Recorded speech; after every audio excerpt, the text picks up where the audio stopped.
This is Duke University. Global trade and environmental justice. Human rights issues are still.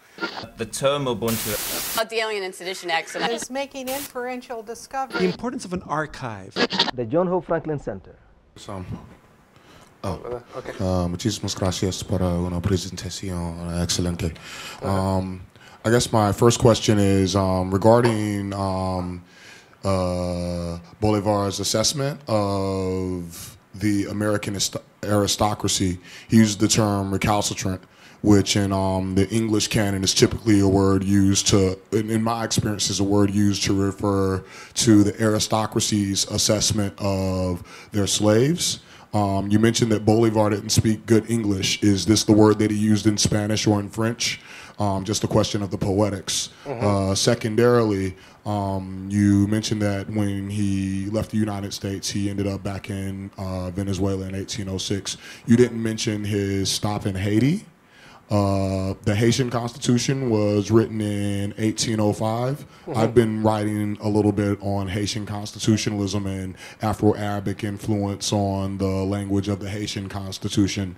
And so my question is, independent of the American Constitution, what is the influence of the Haitian Constitution on the Venezuelan Constitution? Yeah, I'm going to start with the second question. Probably Miguel can answer part of the first question. When Bolivar returned to Venezuela, remember it was Joseph was here in the United States as an observer. Joseph wasn't a person who was trying to see what's going on in America, you know, about the new democracy. There is no evidence that, for example, he stayed until the celebration of the 31st anniversary of independence of the United States, that is July 4th. Also, he started to be involved with all this independence movement in Venezuela after 1810. The reference that I have about the visit to Haiti wasn't until 1816, when he got the opportunity to talk with the president at that time, Alexandre Pétion, and he received a lot of support. As a matter of fact, 3 times he gave, you know, ammunition and weapons, people and supplies, and the last time with one condition.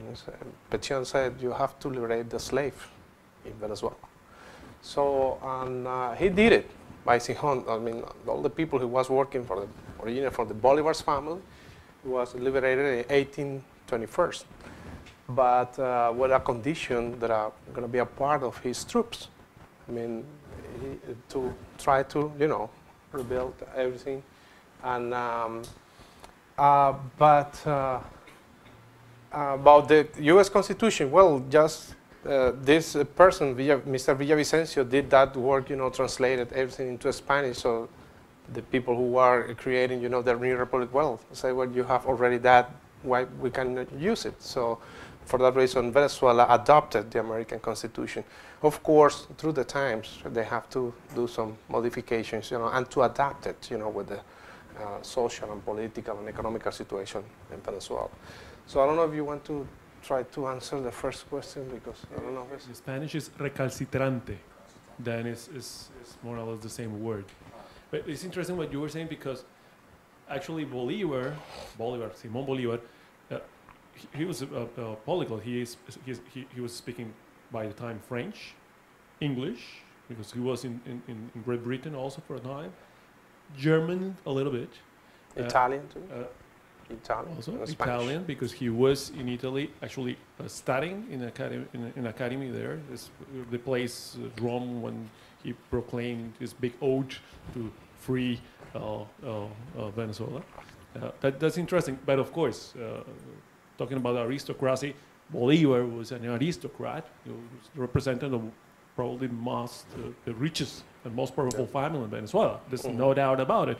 And if you think about the independence movement in Latin America, it's a movement led by the aristocracy, right? Because they were the ones who were hit economically speaking by the Napoleonic wars in Europe. Then that's for sure. It's interesting during the Bolivar's lifetime, the way he looked at the American example of democracy. It changes by the time. At first, he's a big fan of the American project. Then he will have problems with it when he is in the process of consolidating the independence. He's not going to be that happy when the no neutrality of the U.S. Government. Remember that by the time the Monroe Doctrine is just written, and U.S. has interest in the region, in the Caribbean. It has interest trying to consolidate its own territories, right? In Florida, Bolivar at one point sent some people to help keep Florida, as an independent territory. Then there are many things, right? Many problems. But if you think in terms of like the historical perspective, then we have the presence of Bolivar and his big idea of Pan-Americanism that is going to be also used by the U.S. at one moment, right, at the end of the 19th century, when the consolidation of the United States happened, right, and the expansion through other means. And Bolivar is going to be useful in terms of that rhetoric. And it's interesting, just little issues back and forth. Produced by Duke University. Online at duke.edu.